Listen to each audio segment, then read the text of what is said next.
राधे राधे दोस्तों, भाद्र मास की कृष्ण पक्ष की षष्ठी तिथि को यह पर्व भगवान श्री कृष्ण के बड़े भाई श्री बलराम जी के जन्मोत्सव के रूप में मनाया जाता है। कहा जाता है कि इस दिन बलराम जी का जन्म हुआ था, इसलिए इस दिन को हल षष्ठी और हल छठ के नाम से जाना जाता है। इस दिन मान्यता है कि संतान इच्छुक महिलाएं व्रत रखती हैं।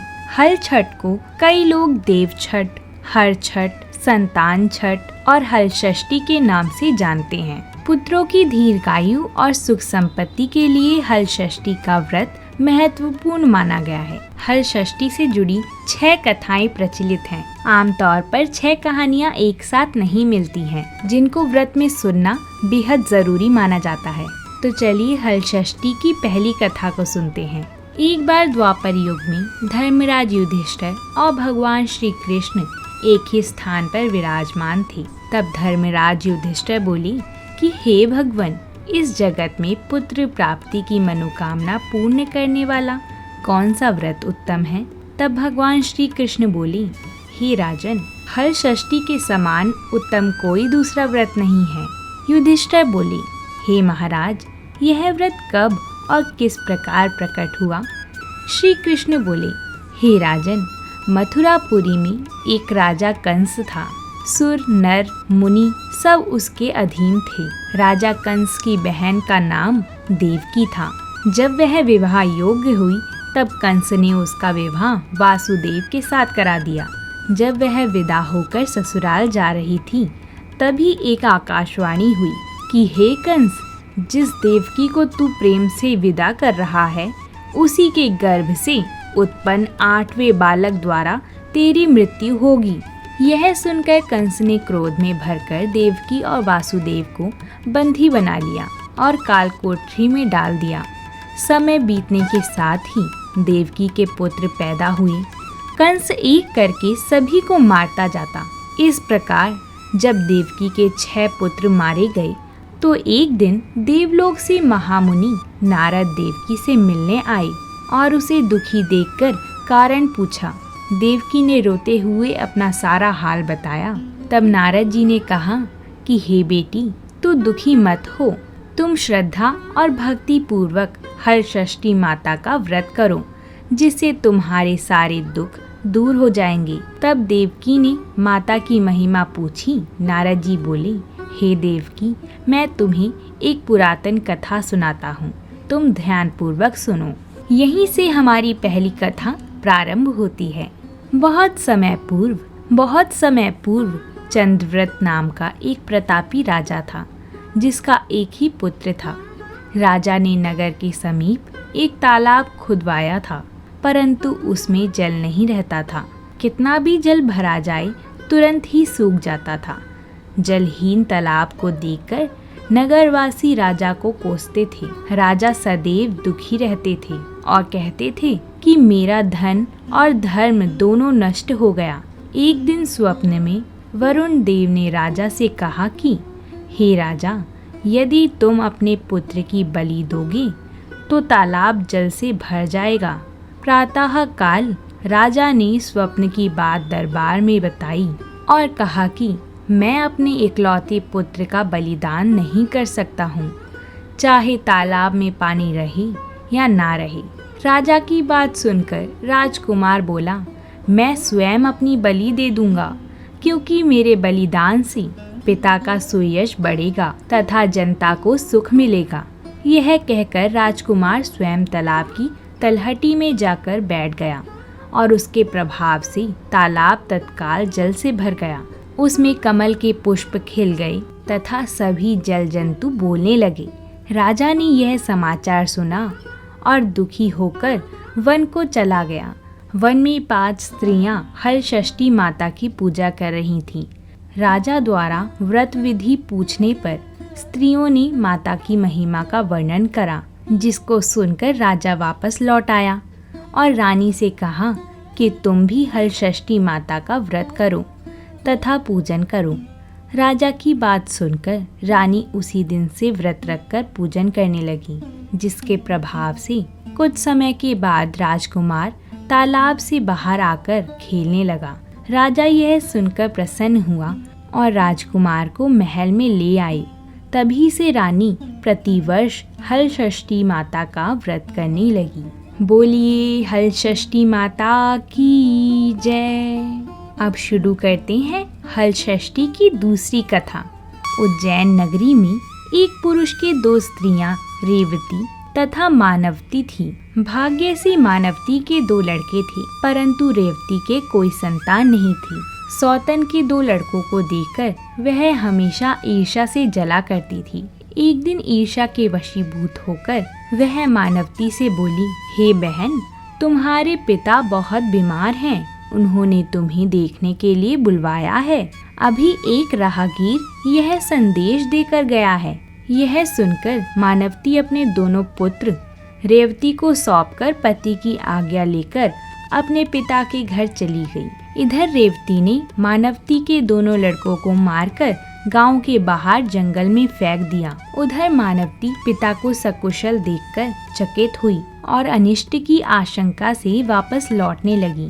तब मानवती की माता बोली, हे बेटी, आज हलषष्ठी माता का व्रत है, अतः आज मत जाओ।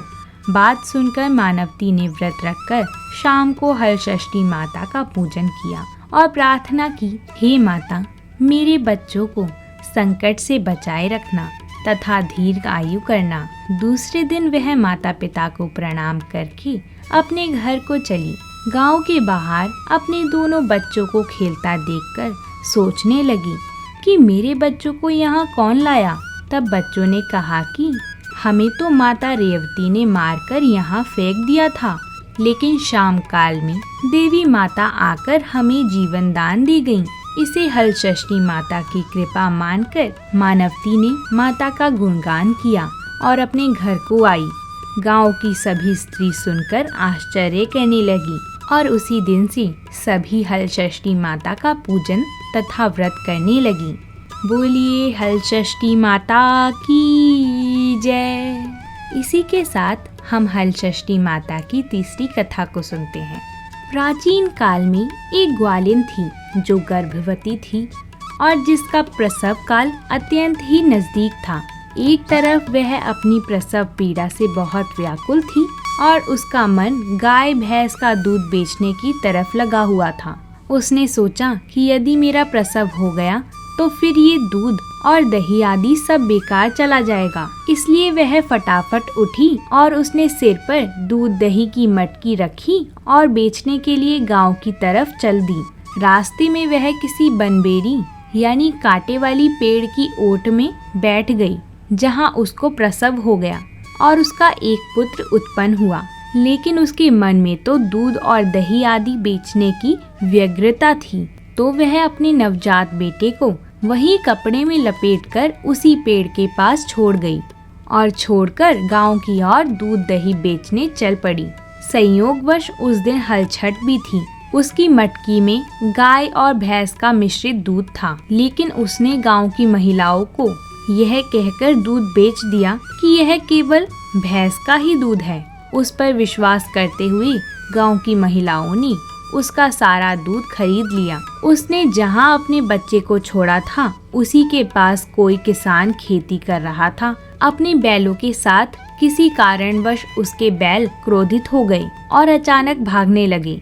भागते हुए बैलों का हल उस बालक को लग गया और उसकी वहीं पर मृत्यु हो गई। बच्चे को मरा हुआ देखकर किसान बहुत दुखी हो गया। उसने उसी पेड़ के कांटों से बच्चे के पेट को टाका लगा दिया और उसको घटना स्थल पर छोड़कर चुपचाप चला गया।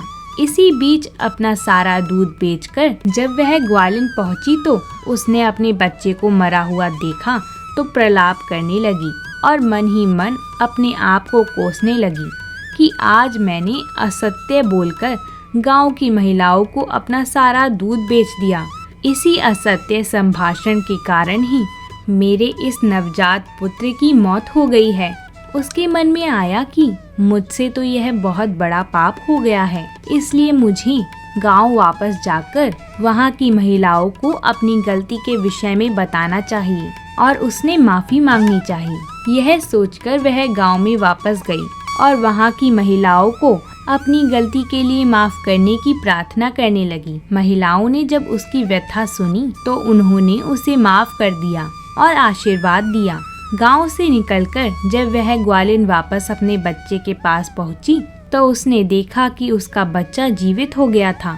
उसने ईश्वर को मन ही मन में धन्यवाद किया और बोला कि आगे से अब वह कभी झूठ नहीं बोलेगी। इसका प्रण लिया। वह ग्वालिन भी उस दिन से हलषष्ठी माता का व्रत तथा पूजन करने लगी। अंततः अब उसका जीवन सुखमय व्यतीत होने लगा। बोलिए हलषष्ठी माता की जय। हलषष्ठी माता की चौथी कथा इस प्रकार है। दक्षिण दिशा में पहाड़ों के बीच सघन वन में एक गांव बसा हुआ था। उस गांव में एक धनी भीलनी निवास करती थी। उस भीलनी की एक दासी थी जो बड़े सुंदर स्वभाव की थी। उसके 2 सुंदर रूपवान बालक थे तथा मालकिन भीलनी के 5 लड़कियां थीं। भीलनी दासी के दोनों सुंदर बालकों को बहुत प्यार करती थी। इस प्रकार भादो मास की छठ को भीलनी ने दासी को जंगल से लकड़ी लेने को भेज दिया। दासी लकड़ी लेने जंगल में गई। इधर उसके बच्चों का गांव के लड़कों से झगड़ा हो गया और उन्होंने दासी के बच्चों को मार डाला।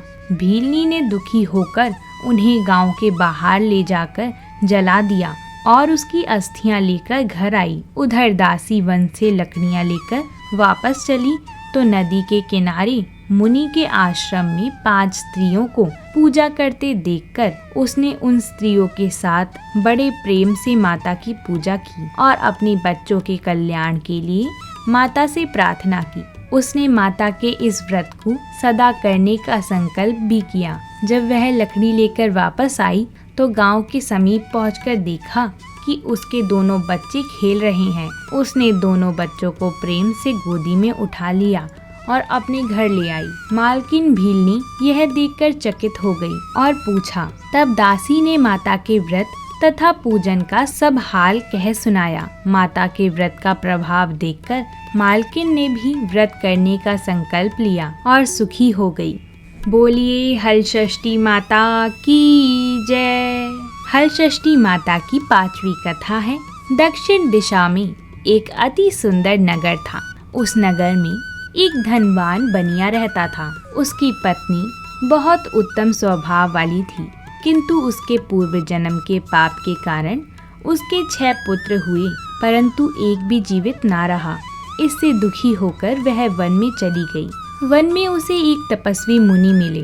व्यापारी की पत्नी रोती हुई मुनि के चरणों में गिर पड़ी और मुनि के पूछने पर अपने दुख का कारण बताया। मुनि राज ने ध्यान लगाकर उसके बालकों को वरुण, कुबेर और इंद्रलोक में खोजा, परंतु बालक नहीं मिला। तब वह समाधि लगाकर ब्रह्मलोक गए। वहाँ वह बालक दिखाई दिए।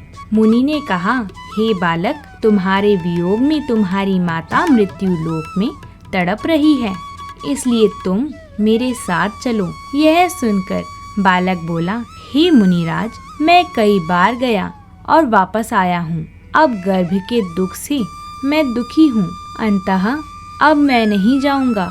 मुनिराज ने उसे बहुत समझाया, परंतु वह तैयार नहीं हुआ और मुनिराज से बोला, मेरी माता से कहना कि वह मुझे पाने के लिए हलषष्ठी माता का व्रत करे और व्रत के प्रभाव से मेरे उत्पन्न होने पर मेरी पीठ पर पोता से प्रहार करे, तो इस क्रिया से मैं दीर्घायु हो जाऊंगा। यह सुनते ही मुनि की समाधि खुल गई और उन्होंने सामने बैठी व्यापारी की पत्नी को पुत्र का संदेश कह सुनाया। वह संतुष्ट होकर घर वापस आई और समय आने पर हलषष्ठी व्रत किया। पुत्र रत्न उत्पन्न होने पर उसने पूजा के अंत में बालक की पीठ पर पोता मारा, जिसके प्रभाव से वह दीर्घायु हो गया। अब वह वार्णिक पत्नी के सदैव हलषष्ठी माता के व्रत करने का संकल्प लेकर सुखपूर्वक जीवन व्यतीत करने लगी। बोलिए हलषष्ठी माता की जय। ये कथा हलषष्ठी माता की अंतिम कथा है, जिसे सुनने से व्रत पूर्ण होगा। तो चलिए हलषष्ठी माता की छठी कथा को शुरू करते हैं। प्राचीन काल में सुभद्र नाम का एक राजा था। उसकी पत्नी का नाम स्वर्णा था। उसके हस्ती नामक एक प्रतापी पुत्र था जिसने अपने नाम से हस्तिनापुरी बसाई थी।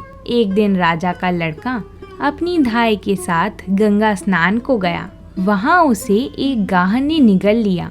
यह सुनकर स्वर्णा अत्यंत दुखी हुई और उसने क्रोध में धाती के पुत्र को भाड़ की धधकती अग्नि में डलवा दिया। धाती पुत्र शोक में निर्जन वन में जाकर एक शिव मंदिर में जाकर भगवान शिव और माता पार्वती तथा गणेश जी की उपासना करने लगी।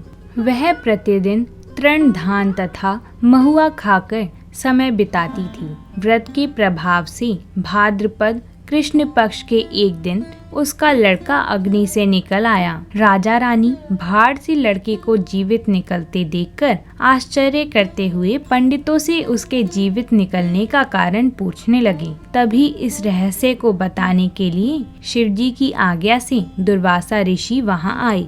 राजा रानी ने उनका स्वागत किया और लड़के के जीवित निकलने का रहस्य पूछा। दुर्वासा ऋषि बोले, हे राजन, इस धाती ने वन में नियम पूर्वक श्रद्धा से भगवान शंकर, माता पार्वती और गणेश जी का तथा स्वामी कार्तिकेय जी का पूजन किया था। इसके प्रभाव से ही इसका लड़का जीवित हो गया है। आप भी यह व्रत करें। राजा रानी दुर्वासा ऋषि को विदा करके धाती पुत्र के पास गए। उन्हें वहां कुश पर बैठे पलाश के नीचे शिवजी का पूजन करते देख उसे अपनी माँ धाती से मिला दिया। धाती ने राजा को बताया कि आपसे भयभीत होकर जिस दिन से मैं वन में आई थी तब से केवल वायु भ्रमण करते हुए शंकर भगवान, पार्वती माता, गणेश जी और कार्तिकेय जी की पूजा में लगी रहती थी। एक दिन रात्रि में शिवजी ने स्वप्न में कहा कि तुम्हारा लड़का जीवित है क्योंकि तूने श्रद्धा सहित व्रत पूजन किया है। तुम्हारी रानी भी इस व्रत को करे तो उसका लड़का भी मिल जाएगा तथा उसके और लड़के भी होंगे। यह सुनकर राजा रानी श्रद्धा भक्ति सहित इस व्रत को किया करते थे, जिसके प्रभाव से राजा का लड़का गाह के मुंह से जीवित निकल आया। फिर व्रत के प्रभाव से राजा के और भी पुत्र हुए और उसके राज्य में सुख शांति हो गई। उसके राज्य में अनावृष्टि, दुर्भिक्षी, महामारी सदा के लिए समाप्त हो गई। बोलिए हलषष्ठी माता की जय। बोलिए शंकर भगवान की जय। व्यास जी के अनुसार इस व्रत के प्रभाव से देवकी ने श्री कृष्ण को तथा युधिष्ठिर और द्रौपदी ने व्रत की महिमा को सुनकर बहु उत्तरा के साथ व्रत किया, जिसके प्रभाव से उत्तरा के गर्भ से मृत बालक को जीवित पाया, जिसका नाम परीक्षित पड़ा। इस विधान से जो भी नारी इस व्रत को करेगी उसकी देवकी तथा द्रौपदी के समान सभी मनोकामनाएं पूर्ण होंगी।